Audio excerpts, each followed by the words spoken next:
Hello and welcome to Dino's World once again, guys. And this time we bring you the brand new dynamic Santa Fe 2014. Hyundai is India's second largest car manufacturer, and they are known for giving us some of the best value for money packages out there.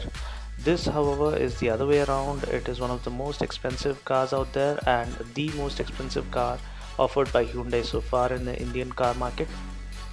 So what makes this so freaking expensive? And you can really imagine the kind of features that they might have included on board, because even their hatchbacks come feature packed to the brim. So we just saw the diamond cut alloy wheels. They are 18-inch diamond cut alloy wheels, and you have roof rails, and the exterior design is based on the fluidic sculpture design philosophy adopted by Hyundai of late. And for those who aren't aware of the Santa Fe's legacy, it was introduced in 2001 and was Hyundai's first SUV. It is Hyundai's bestseller in the used market. The second generation Santa Fe also won many awards for the safety features it had on offer. What we see now is the third generation Santa Fe, which was first unveiled at the New York Auto Show in 2012.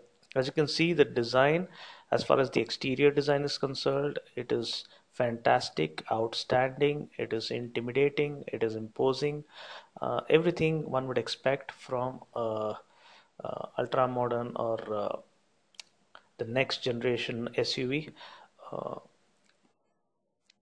and You just saw the tail lamp cluster and the headlamps, swept back headlamps or the wraparound tail lamps. They give you a very good upmarket feel, uh, and just take a look at these DRLs.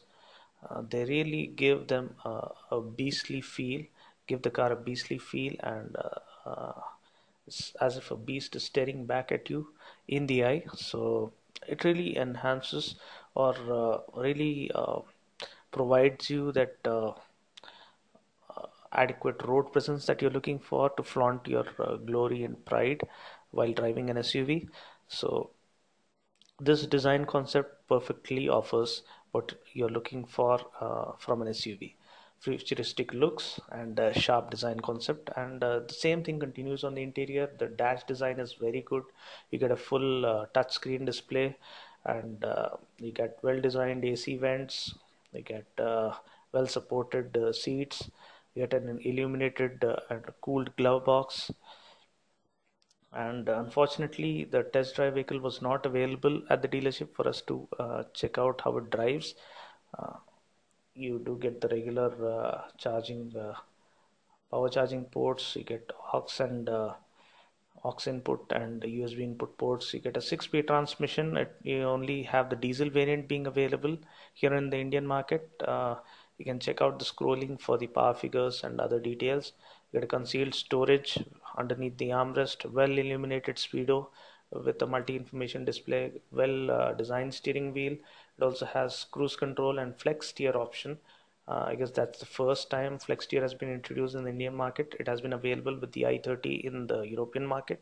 So flex steer offers three types of steering modes. It gives you comfort, normal, and sport modes, which means each one feels heavier than the former. You also get a sunglass holder, but unfortunately, what misses out is a sunroof.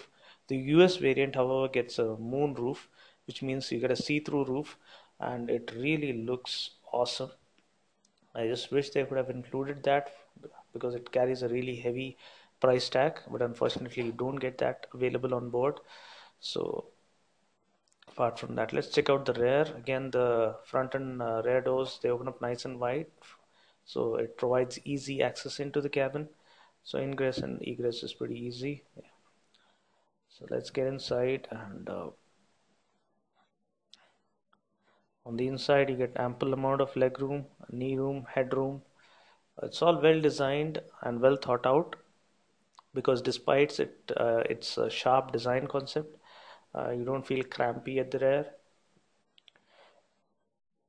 And there's a host of features included, unbelievable safety features. No wonder it has been awarded one of the safest vehicles available. You get electronic stability control, you get brake assist system, and you also get the retractable sunscreens. And talking about the safety features, you get traction control, hill start assist, downhill brake control, vehicle stability management.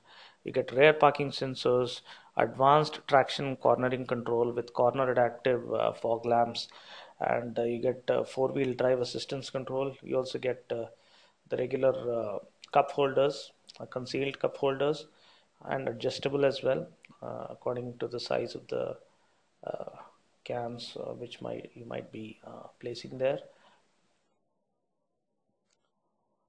So once again, the rear looks really the rear design looks pretty stunning as well. Let's check out the boot. I guess the third row has been folded flat to make room, or to give an idea of give you an idea of the boot space.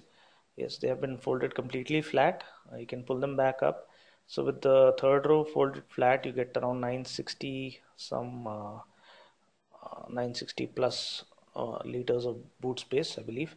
You can check the scrolling for the complete actual figure. So that's about it for now, guys. I just hope this interior exterior walkthrough video of one of the most expensive offerings from Hyundai was useful.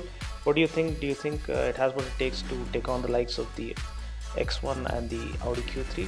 Feel free to comment below. So this is Dino saying ciao for now. Until next time, take care and God bless.